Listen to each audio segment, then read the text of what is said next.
Ya, Assalamualaikum dan selamat tengah hari.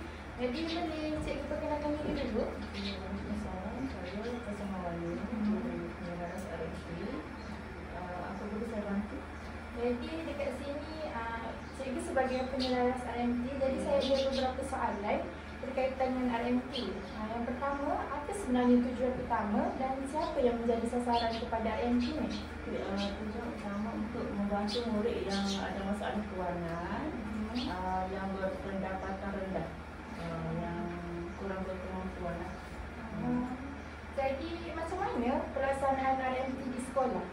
Di sekolah ni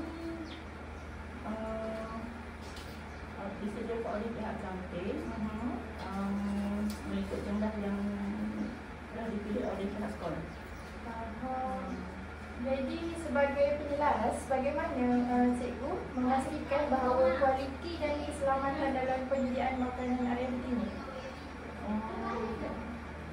Kualiti yang saya mesti cuba tahu sedap kerja,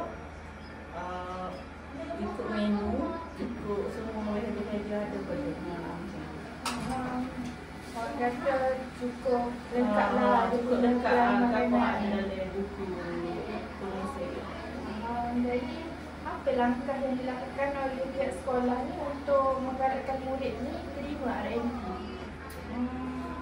Kita bagi borang dulu untuk isi. Jadi kita tengok jumlah pendapatan dan perkapitan. Kalau layak kita senaraikan pilih. Maka kita habis dululah sebelum dapatkan. Untuk soalan terakhir, apa yang cikgu rasa cabaran dalam menjayakan program RMT di sekolah ni? Kalau di sekolah ni, dia kebanyakan murid-murid ni dia memilih menu. Dia tak suka mana lah, mesti dia ada sayur. Daripada ayam. Kau ada ayam, ada ayam nyari. Jadi saya rasa itu sahaja soalan.